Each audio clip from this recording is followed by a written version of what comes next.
Hello guys, net वाला chemistry में आपका स्वागत है। आज हम रिएक्शन सीरीज को स्टार्ट कर रहे हैं जो कि CSIR नेट गेट जेम के लिए काफ़ी इम्पोर्टेंट है। फर्स्ट रिएक्शन ओयो मित्सुनोबु रिएक्शन को आज हम डिस्कशन करेंगे। The Mitsunobu reactions allowed the conversion of primary and secondary alcohols to ester, phenyl ester, thioester, and various other compounds. The nucleophile employed should be acidic, since one of the reagents DEAD diethyl azo-dicarboxylate must be protonated during the course of the prevent from side reaction. Mitsunobu reactions का क्या होता है कि ये primary secondary alcohol को क्या कर देता है, ईस्टर में कन्वर्ट कर देता है।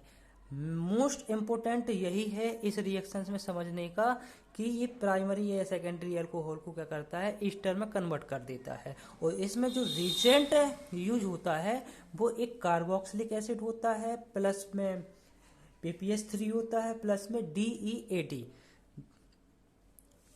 DEAD का फुल फॉर्म क्या होता है? Diethyl azo dicarboxylate. PPS3 triphenyl phosphine. DEHD ये क्या करता है, DEAD को DEHD में कन्वर्ट कर देता है, डाईएथिल हाइड्राजो डाइकार्बोक्सिलेट।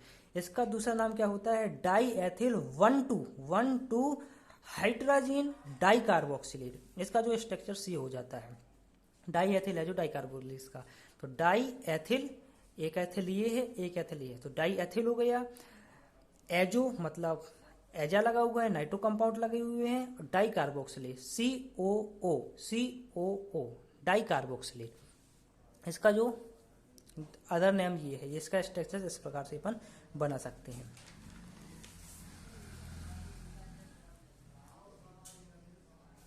मैकेनिज्म में देखें, the triphenyl phosphine combined with DEAD to generate a phosphonium intermediate that bind to the alcohol oxygen, activating it as a leaving group substitution by the carboxylate or other nucleophile complete the process। Upon mechanism को समझते हैं। ये क्या है, DEAD और phosphine DEAD के ऊपर attack करता है क्योंकि DEAD DEHD में कन्वर्ट होना चाहता है। नाइट्रोजन का जो डबल बॉन्ड होता है वो ब्रेक करता है, फॉस्फीन इस प्रकार से ये ब्रेक करेगा, या इस प्रकार से ब्रेक हो जाए या इस प्रकार से ब्रेक हो, दोनों तरीके से चल सकता है। न्यूक्लियोफाइल मतलब लॉन पेयर पॉजिटिव चार्ज के ऊपर अटैक करेगी, तो यहाँ पर माइनस चार्ज आ जाएगा, यहाँ पर ट्राइफेनिल फॉस्फीन अटैक हो जाएगा, जो कि इसके ऊपर पॉजिटिव चार्ज आ जाएगा, इसके ऊपर नेगेटिव चार्ज आ जाएगा। ये क्या बन जाता है, वीटेन इंटरमीडिएट, जो कि मैंने बताया था ऊपर क्या हो जाता है, फॉस्फोनियम इंटरमीडिएट बन जाता है। अब ये क्या करता है, ये क्या है, न्यूक्लियोफाइल है, ये मोस्ट एसिडिक प्रोटॉन को निकालेगा। Most acidic proton carboxylic acid में सबसे ज़्यादा होता है, उसके बाद एल्कोहल में होता है, जो प्राइमरी एल्कोहल होता है और जो कार्बोक्सिलेट होता है।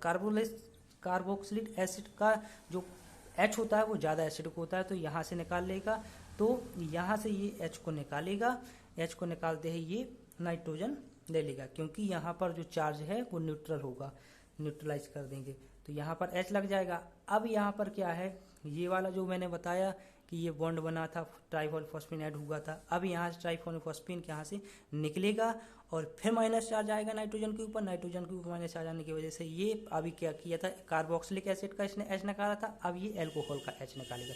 एल्कोहल का H निकालते हैं ये क्या हो जाएगा, क्या बन जाएगा, DEHD, जो मैंने बताया था कि डाईएथिल 1,2 हाइड्रोजन डाइकार्बोक्सिलेट बन जाएगा। अब ये RO माइनस एक आयन ये फॉर्मेट हुआ है और RCOO माइनस ये फॉर्मेट हुआ है, और ये भी बाहर निकल गया है, ट्राइफेनिल फॉस्फीन क्या करता है, ट्राइफेनिल फॉस्फीन अब जो RO माइनस था इसके साथ रिएक्ट करेगा, क्योंकि फॉस्फोरस का और ऑक्सीजन का बॉन्ड काफ़ी स्ट्रॉन्ग होता है, बहुत स्ट्रॉन्ग बॉन्ड बनता है, इसलिए ये क्या करेगा, PPS3O आर्क में कन्वर्ट हो जाएगा। अब इसके ऊपर क्या आ जाएगा, कन्वर्ट हो गया। अब RO मतलब R एक एल्किल है, मेथिल एथिल प्रोपिल, तो और O मतलब इलेक्ट्रोनेगेटिविटी डिफरेंस काफ़ी ज़्यादा है। ऑक्सीजन क्या हो जाएगा, फॉस्फोरस के साथ बॉन्ड बना लेगा, काफ़ी स्ट्रॉन्ग बॉन्ड बनाता है, तो ये न्यूट्रल हो जाएगा, बाहर निकल जाएगा। अपने पास क्या बच जाएगा, कार्बोकेटाइन, R कार्बोकेटाइन बन जाएगा। और एक जो अपना RCOO माइनस था और ये R प्लस मिला, तो ये दोनों आपस में कंबाइंड होकर क्या बना देंगे, ईस्टर का फॉर्मेशन कर देंगे और PP3PO बाहर निकल जाएगा, ईस्टर हो जाता है। इसमें क्या होता है, ये जैसे अदर एग्जांपल्स को देखें अपन, तो ये क्या कर देगा, सेकेंडरी अल्कोहल को PPS3 DEAT और PHCOH रिजेंट लेकर ये क्या कर देगा, इसको बाहर निकाल देगा। और ये अबव द प्लेन है, ये बिलो द प्लेन है। क्या है, इसकी स्टीरियोकेमिस्ट्री क्या होती है, इन्वर्जन होती है। मिड्स न्यूमरेशन काफ़ी इंपॉर्टेंट है, कहीं पे भी स्टीरियोकेमिस्ट्री दिखे तो वो क्या कर देगा, इन्वर्ज कर देगा। अबव द प्लेन है तो बिलो द प्लेन क्या है, ईस्टर ऐड हो जाएगा। सेकेंड एग्जाम्पल को देखें तो यहाँ पर क्या है, सेकेंड डिग्री अल्कोहल है जो कि क्या कर रहे हैं, ईस्टर में कन्वर्ट हो जा रहा है। और इसकी जो स्टीरियोकेमिस्ट्री है वो क्या हो रही है, इन्वर्जन इन स्टीरियोकेमिस्ट्री, मतलब ये अबव द प्लेन था, ये बिलो द प्लेन था, काफ़ी इंपॉर्टेंट है। Thank you, happy learning wise.